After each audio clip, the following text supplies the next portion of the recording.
This is OwlUp, where learning happens in minutes, not hours.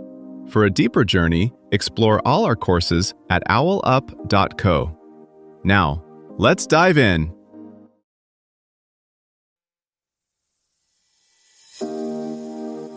Welcome to Chapter 1 of our series, War Machines, Technology's Role in World War II. In today's episode, titled The Enigma Machine, Cracking the Code, we'll unravel the fascinating story behind one of the most complex cryptographic devices of the war and discover how it shaped the course of history. So, let's dive in.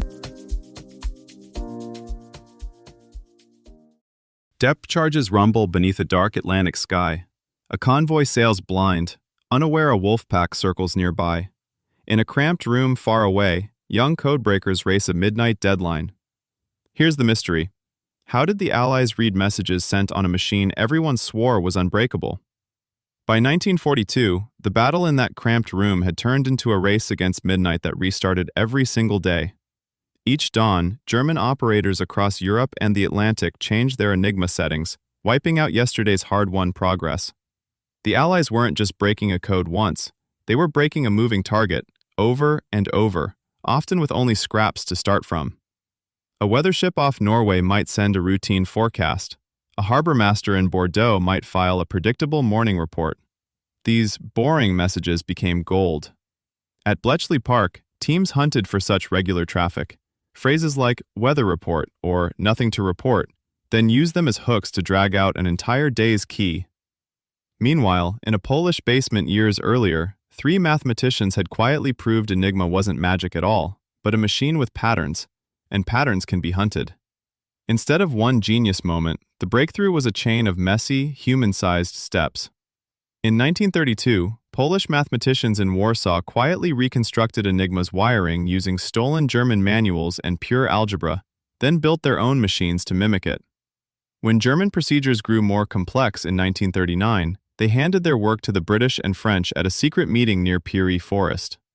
Years later, trawlers seized U-boat documents in freezing Atlantic raids, and resistance fighters smuggled key lists on crumpled paper. Each scrap narrowed the search just enough for machines to finish the job. At Bletchley Park, the real magic wasn't the mystery, it was the workflow. Each morning, intercept stations across Britain and the Empire funneled rolls of penciled Morse into a central hub. Clerks sorted them by network, Army, Luftwaffe, Naval, because each used different procedures and machines. Then came the hunt for depth, pairs or bundles of messages that shared the same daily setup but different content. Those clusters were the raw material for attack. One concrete routine, a Luftwaffe base in France might send out the same request format every afternoon. Unit code, time, weather, planned sorties. Analysts learned those habits. When today's version arrived, they guessed likely fragments of the German text and aligned them with the cipher. Any clash, like a letter mapping to itself, which Enigma never allowed, killed that guess instantly. Surviving guesses were precious. They went to the bomb rooms. There, long rows of metal racks spun and clattered as wrens tended switches and paper logs. A single run might chew for half an hour, testing thousands of hypothetical settings. But the logic had been pre-distilled. The machine only explored configurations consistent with the partial deductions humans had already made. When a run halted on a stop, operators didn't celebrate. They phoned a checking room, where another group tried the candidate setup on a replica machine against real traffic. Only if whole messages suddenly bloomed into clear German did the room erupt. Naval traffic demanded an extra layer of craft. The Atlantic Command used a more complex variant and stricter discipline. To crack it, analysts built vast crib books of recurring phrases from ship reports and naval bureaucracy. A U-boat's nightly position signal, sent in a rigid template, might reveal just enough structure for a narrow, painstaking attack. That work fed directly into maps in an adjacent hut, where officers quietly shifted convoys away from danger, based on dots of ink that, officially, should not have existed. The pace was relentless. Keys changed at midnight. Any delay meant today's messages might only be readable when they were tomorrow's history. That pressure forced constant innovation. New statistical tests, refined procedures for choosing cribs, faster ways to distribute fresh settings to every relevant hut. The system behaved almost like a living organism, adapting week by week to German countermeasures and mistakes. Every successful day's key opened a window, not just on orders and reports, but on rhythms. Who commanded whom? Which units moved together? Where fuel and ammunition flowed? Over months, those patterns of communication became a second map of the war, one drawn not in terrain and rivers, but in relationships and habits. Depriving the enemy of surprise turned out to be as decisive as any tank or bomber. In early 1941, a German weather ship in the North Atlantic sent its routine forecast, unaware a boarding party would soon capture its codebooks. Those soggy pages didn't solve anything alone. Instead, they gave Bletchley a narrow window into how one corner of the German system behaved. From there, analysts inferred habits of nearby commands, who forwarded which reports, at what times, on which circuits. That social map of signals traffic often mattered more than any single decrypt. Something similar happened in North Africa. When Rommel's supply convoys reported delays, the resulting messages, logistics complaints, rescheduling notes, fuel tallies, let Ultra staff estimate how many tanks could actually move on a given day. Commanders then chose when to attack based not on desert terrain, but on invisible shortages revealed by intercepted grumbling. Like listening to a symphony from outside the concert hall, analysts couldn't see the score, but they could learn which instruments entered when, and predict the next movement from the rhythm alone. Building on that living, adapting system at Bletchley, let's zoom out to what it all meant. First big lesson.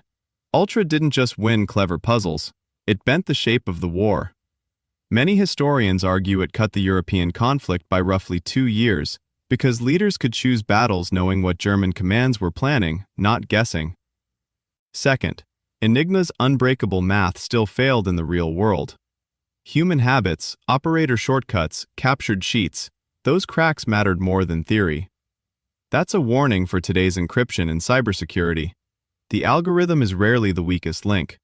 It's the people, the procedures, the rushed moment when someone reuses a password. When was the last time you saw a secure system undermined by a simple mistake? Third, notice who actually cracked Enigma. Polish pioneers, British organizers, American industrial muscle. Linguists, engineers, classicists, chess players. No single genius, but a messy coalition. For modern challenges, from quantum-era cryptography to ethical AI, that might be the deepest takeaway. Big, complex threats yield most when we assume no technology is perfect, keep a healthy skepticism, and put very different minds in the same room to probe for the flaws. Building on those lessons, step back for a moment. A war once bent because one unbreakable machine wasn't. Habits, rushed decisions, and quiet cooperation turned metal boxes into a stream of insight. Years later, Anna steps out of Bletchley's gates for the last time, swears to keep the secret, and fades into ordinary life. Maybe you've walked past someone like her, an elderly woman on a park bench, or a neat little house with blackout-era curtains still tucked away in a drawer. The traces of this hidden war sit in museums, in archived letters, and in memories that were locked up for decades. Here's your challenge this week. Pick one hidden system you rely on, how your phone locks, how your messages travel, how your browser says a site is secure, and follow it one step deeper. Don't just accept the padlock icon or the fingerprint scan. Read a short article, watch a talk, or visit a local museum with a wartime radio or cipher wheel if you can. Because the heart of the Enigma story is this. The world is full of systems we're told are too complex to question. The codebreaker's quiet defiance, asking, "What if it isn't?" helps shorten a brutal war. Carry a bit of that skepticism with you, and remember the paradox we started with, a battlefield won not by louder explosions, but by listening more closely to what was never meant to be heard. This was OwlUp, your daily step forward. To keep learning with structured courses and more insights, go to owlup.co. Until tomorrow!